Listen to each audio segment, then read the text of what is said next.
Olá, eu sou a Fernanda e aqui comigo está a Larissa, nós somos do Ambiente Arquitetura e juntas com a EXS estamos desenvolvendo essa websérie para desmistificar o mundo dos eletrodomésticos premium. E hoje a gente vai falar sobre os equipamentos que têm compressor, quais cuidados a gente tem que ter. Mas né, Larissa, será que o pessoal sabe o que é equipamentos com compressor? São os refrigeradores, adega, cervejeira, é tudo aquilo que refrigera. Que gela. Então, esses equipamentos a gente tem que ter um cuidado muito importante, que é prever a ventilação, né? A entrada e a saída do ar e também os espaçamentos necessários para que o equipamento tenha uma circulação de ar.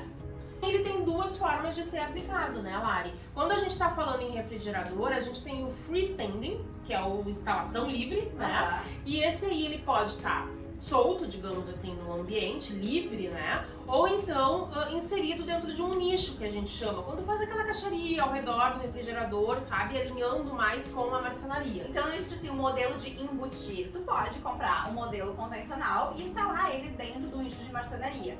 Mas é preciso ter atenção que tem que ter então a circulação do ar em toda, né, as laterais, no fundo e no topo. Isso tem que ser de acordo com o manual. Então, cada modelo vai ter a sua especificação, mas sempre vai ser necessário uma área de circulação de ar. E outro cuidado que é muito importante e que, né, quando a gente não observa isso antes, pode gerar um erro de projeto gigantesco.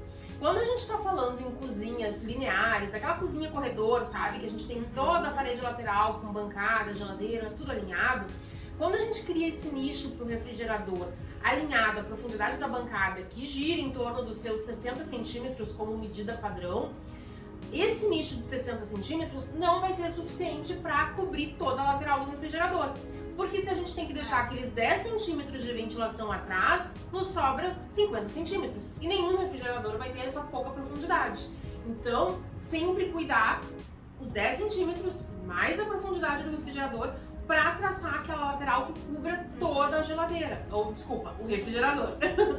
Porque mesmo os modelos inox, né, que são os tops de linha, o acabamento mais procurado, a lateral dele não tem o mesmo acabamento que as frentes, as portas. Então, se tu quer dar o melhor acabamento com a marcenaria, tem que prever essa dimensão corretamente.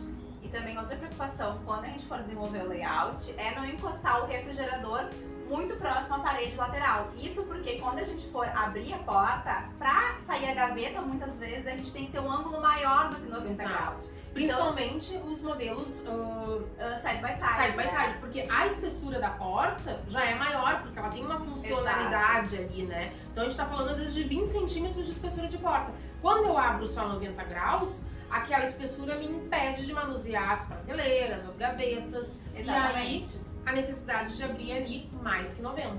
E quando a gente não quer deixar nenhum espaço de ventilação na lateral, a gente tem os queridinhos lindos, maravilhosos, sonho de qualquer cozinha gourmet, que são os refrigeradores revestidos, que são aqueles que podem ser revestidos com marcenaria, com outro material, que fiquem mimetizados ali no ambiente. Sendo mais objetiva, né, é aquele modelo que a gente enxerga a cozinha só marcenaria e que dentro da marcenaria vai estar o refrigerador. Exatamente. Então, é um móvel refrigerado quase, né, Lari? Nessa opção, a gente também tem que ter ventilação. Então, a gente não tem afastamentos laterais, claro, para prever aquele móvel mais clean, mas ele tem uma grelha inferior que a gente não pode obstruir, porque ali é onde vai entrar o ar frio. E o ar quente ele pode subir então ou direto para o forro, ou então se prevê alguma grelha, alguma saída, né, ali do topo. Exato. O mesmo sistema ali que a gente comentou no forno e tal, a ventilação de chaminé. O ar frio entra por baixo e se dissipa na parte superior do móvel ou do forro. Exatamente. Então assim, tem que ter esse cuidado, mesmo sendo de revestir, é muito simples, né? Mas observar sempre a ventilação. E um outro plus que um refrigerador pode te oferecer são os dispensers de água ou de gelo, que aí vão necessitar de uma outra espera, que é a espera d'água, né, Lari? Sim, elas têm que ficar posicionadas a no mínimo 1,5 metro do piso e tem que ter uma pressão de água adequada conforme o modelo, tem que olhar no manual. Por exemplo, o modelo que a gente está especificando aqui, ele tem que ter 20 metros de coluna d'água, ou seja, sabe a coluna d'água? Eu acho que é importante a gente falar, quando tu olhar no manual vai dizer lá 20 MCA, que é 20 metros de coluna d'água.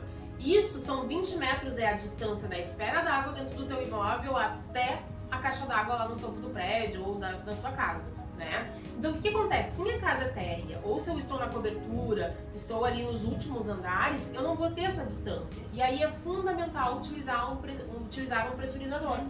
E aí, seja o pressurizador que está lá já disposto na caixa d'água ou se não tem no edifício, tu pode também adquirir um modelo que pode ser instalado diretamente na saída da água. Olha lá no vídeo anterior que a gente mostrou esse equipamento que é muito simples, baratinho, que pode ser instalado direto na saída da água ali atrás do refrigerador. Exatamente, e aí já resolve o problema e te traz esse conforto, essa eficiência de água sair com a pressão correta, né? Não ficar aquele fiozinho assim.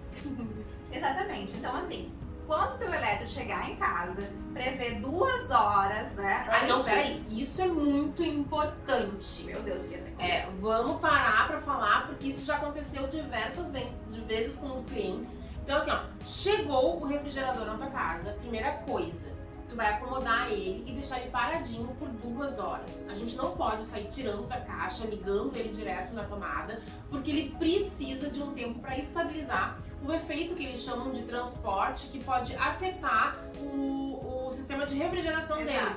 Então ele precisa ficar paradinho por 2 horas, descansando da viagem, para depois ser ligado. Então observar a voltagem, essa questão do transporte, né, de deixar ele esperando. Então, a posição dele, medidas de ventilação, circulação de ar, tudo isso vai garantir que o teu refrigerador funcione perfeitamente. Então, se você gostou desse vídeo, curte, compartilha, nos conta o que tá achando, que o nosso próximo vídeo a gente vai estar falando sobre lava-louças.